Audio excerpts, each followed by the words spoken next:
Und wie der Elvische Rock'n'Roll entwickelt auch der Christenrock extremere Spielarten. In diesem kleinen Berner Konzertsaal wird beispielsweise Christenmetal gespielt.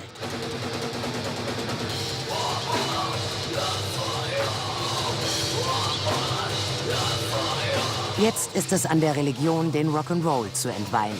Und skrupellos spannt sie die düstere Magie des Heavy Metal für sich ein, obwohl der einen alten teuflischen Akkord aus dem Mittelalter aufgegriffen hat.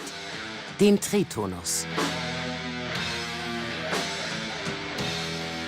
Der Tritonus ist ein musikalisches Intervall, das über 3 Ganztöne verläuft und das in der klassischen Musik das Symbol des Teufels wurde. Also wenn dieses Intervall ertönte, dann wusste man, es kommt jetzt der Teufel zum Beispiel auf die Bühne oder so. Und dieser Tritonus wird im Heavy Metal immer wieder verwendet, genau auch um das auszudrücken. Wer diesen Dreiklang im Mittelalter in einer Kirche anschlug, war zum Schmoren in der Hölle verdammt. Man kann sich vorstellen, es ist eine sehr melancholische Art von Harmonie, dass da Leute Angst bekommen haben. Aber Musik an und für sich ist nie teuflisch. Metal hat nichts Teuflisches, da ist sich Pfarrer Samuel Hug sicher und hat ihn zur Kirchenmusik gemacht. Er gründete die Metal Church, in der Gottesdienst und Konzert ineinander übergehen. Metal Church, das ist eine Kirche, ein Versuch, Kirche zu sein für Metaller, für Liebhaber von harter Rockmusik. Wir machen vor dem Konzert den Gottesdienst, weil das einerseits unserem Bedürfnis entspricht und ich merke, es entspricht auch ganz vielen anderen Leuten, die eben genau das suchen, die Verbindung vom christlichen Glauben und der Metal-Kultur.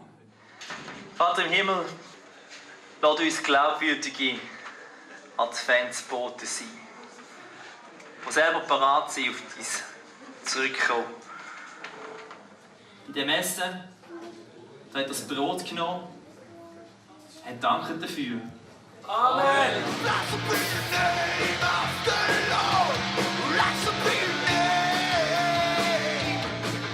Für mich ist Metal-Musik die Musik von meinem Herz. Und der Glaube an Jesus Christus ist das, was mein Herz genauso bewegt. Und darum müssen diese Sachen zusammen funktionieren.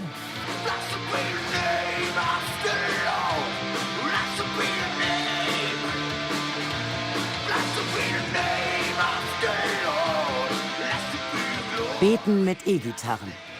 Ob Gott das gut findet?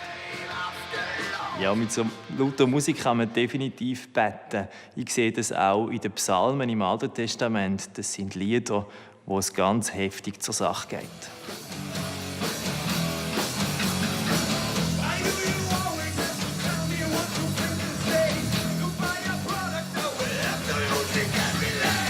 Ich gehe auch in eine normale Kirche, aber es ist einfach offener hier. Man kann wirklich sein Glauben leben und auch seinen Stil leben, so wie man ist. Und ja, es gibt halt auch teilweise in den Kirchen gewisse Vorurteile gegen die Metalheads und man ist nicht überall akzeptiert. Hier kann man wirklich einfach sein, wer man ist und wie man ist. Christlicher Hardrock und satanistischer Black Metal sind für mich 2 Gegenkulturen, die aufeinander beruhen. Ein paar Künstler haben es satt, dass Religion immer runtergemacht wird und wollen sie pushen. Für mich ist das Gleiche, wie sie herauszufordern. Bei der Extremmusik gibt es eine Menge Sachen, die nicht zum Image passen. Aber es ist eben ein bunt zusammengewürfelter Haufen.